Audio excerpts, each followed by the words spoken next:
Sir Balka Suman మరి గత కొన్ని రోజుల నుంచి కూడా పోలీసులు ఇతని కోసం గాలింపు చర్యలు చేపట్టినా కూడా అతను దొరకట్లేదు. పరారీలో ఉన్నారని చెప్తున్నారు.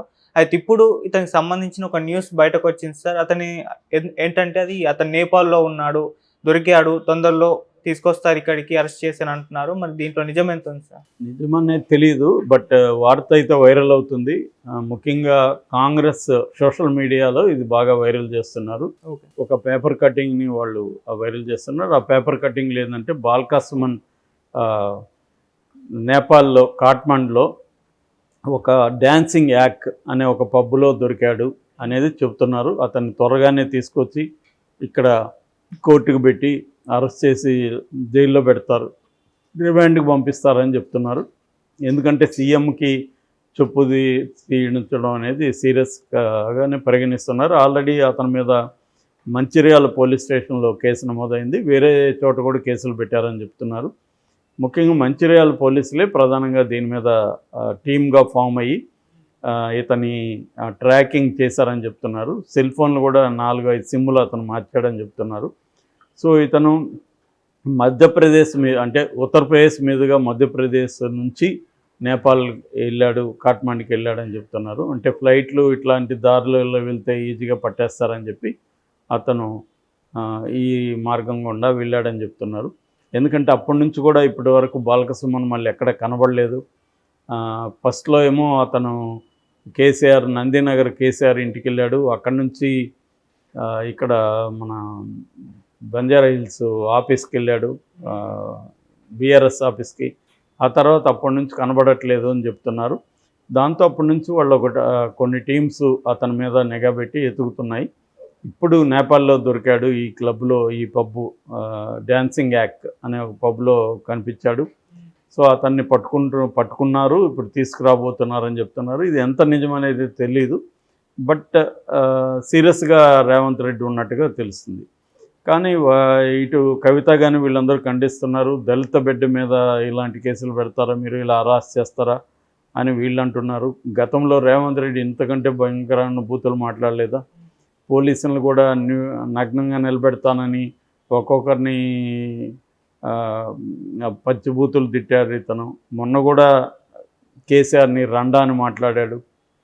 సో దానికి ప్రతీకారంగానే, దానికి ప్రతిస్పందనగా కదా ఇతను మాట్లాడింది బాల్కా సుమన్. కేసీఆర్ రండాని ఇతను ఎలా మాట్లాడతాడు? ఒక సేమ్ ప్లేస్లో ఉండి ఆ భాష అతను మాట్లాడుతున్నాడు. అడిగితే అతను ఇదంతా కేసీఆర్ నేర్పించాను నాకని చెప్తున్నాడు.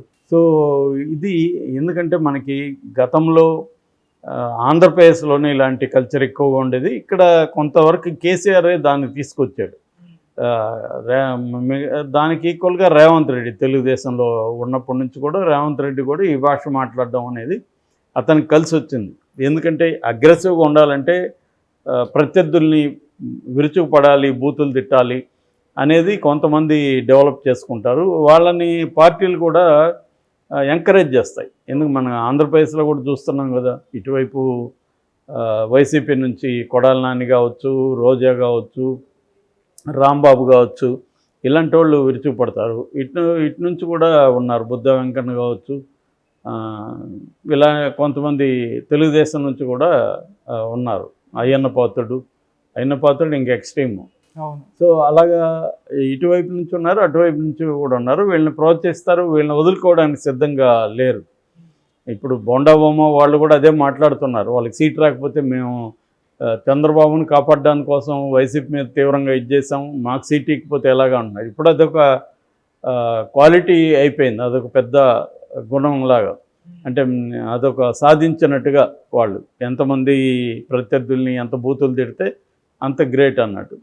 అట్లాగే ఇప్పుడు కొడాలి నాని, రోజా అంటే మనకి ఇంకా వేరే విషయాలు, వాళ్ళు ఏమైనా డెవలప్ చేశారా నియోజకవర్గాల్లో, వాళ్ళు ఏమైనా ప్రజలకు ఏమన్నా చేశారా అనేది మనకు గుర్తురాదు.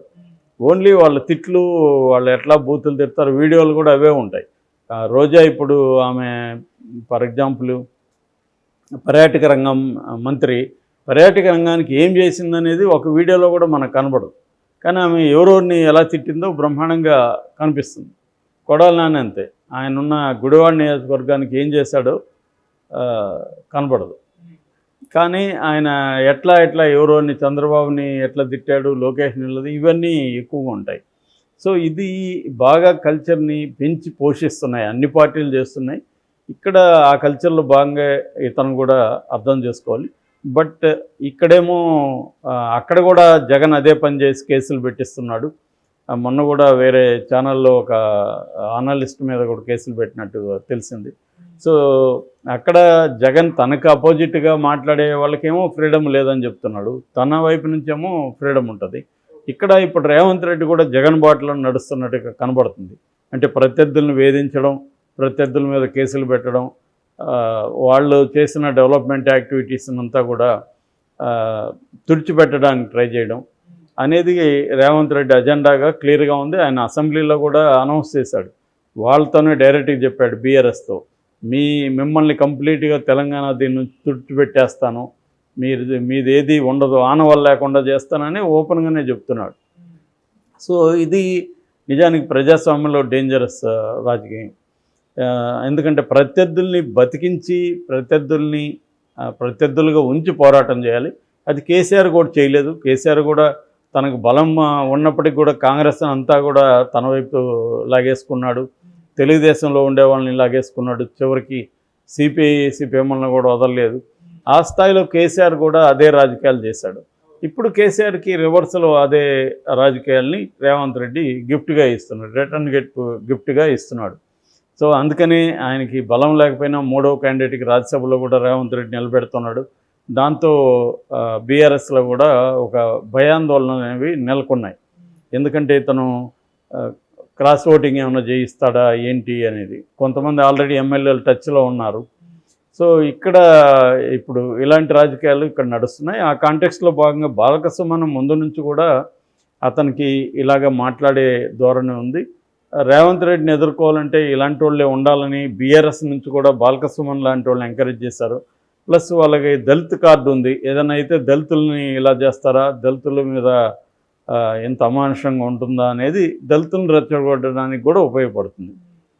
సో ఈ కాంటెక్స్లో బాలకసుమన్ ఇంకొక తిట్టడమే కాకుండా ఎక్స్ట్రీమ్కి వెళ్ళి చెప్పు తీసి కెమెరాకి చూపించి చెప్పుతో సీఎంని కొట్టాలని ఉంది, కానీ నాకు నా సంస్కారం అడ్డొస్తుంది అన్నాడు. అంటే చెప్పు చూపించడానికి అతని సంస్కారం అడ్డు రాలేదు, కొట్టడానికి మాత్రం అడ్డొస్తుంది అన్నాడు. సో ఆ స్థాయిలో మాట్లాడేసరికి అతని మీద సహజంగానే కాంగ్రెస్ పార్టీ సీరియస్గా తీసుకుంది. మరి అతన్ని ఇప్పుడు నిజంగానే అరెస్ట్ చేస్తారా, లేకపోతే బెయిల్కి ఏమైనా ఆల్రెడీ అప్లై చేస్తున్నాడని చెప్తున్నారు, ముందస్తు బెయిల్. ఒకవేళ ఈ యాంటిసిపేటరీ బెయిల్ వస్తే అతన్ని అరెస్ట్ చేసే పరిస్థితి ఉండదు. కానీ పట్టుకున్నారని చెప్తున్నారు. పట్టుకొని ఉంటే మాత్రం కోర్టుకు పెడతారు. కోర్టు సహజంగానే కింది కోర్టులో క్రిమినల్ కోర్టులు ఉంటాయి కదా, కింది కోర్టులో సహజంగానే పోలీసులు పెట్టినప్పుడు ఇలాంటి కేసుల్లో రిమాండ్కి ఇచ్చేస్తారు. మళ్ళీ బెయిల్ అప్లై చేసుకోవాలి. ఆ ప్రాసెస్ టైం పట్టే అవకాశం ఉంది. ఒకవేళ కింది కోర్టులో బెయిల్ ఇవ్వకపోతే హైకోర్టుకి వెళ్ళాలి. ఈ ప్రాసెస్ అంతా టైం పట్టే అవకాశం ఉంది. ఆ రకంగా తీసుకున్నప్పుడు బాలకసుమన్ ఖచ్చితంగా జైలుకి వెళ్ళే అవకాశాలు కనబడుతున్నాయి. ఇంకొక వెర్షన్ ఏంటంటే బాలకసుమన్ ఎంపీగా ట్రై చేస్తున్నాడు, అందుకనే అగ్రెసివ్ వెళ్ళాడు. తను ఈ మధ్యకాలంలో న్యూస్లో లేడు కాబట్టి ఇదే రైట్ టైము. రేవంత్ రెడ్డికి యాంటీగా ఎక్స్ట్రీమ్గా మనం తీసుకుంటే మొత్తం న్యూస్లో మనం ఉంటాం. సో ఆ రకంగా బీఆర్ఎస్ మనల్ని సపోర్ట్ చేయాల్సిన పరిస్థితి బీఆర్ఎస్కి ఏర్పడుతుంది నాయకత్వానికి.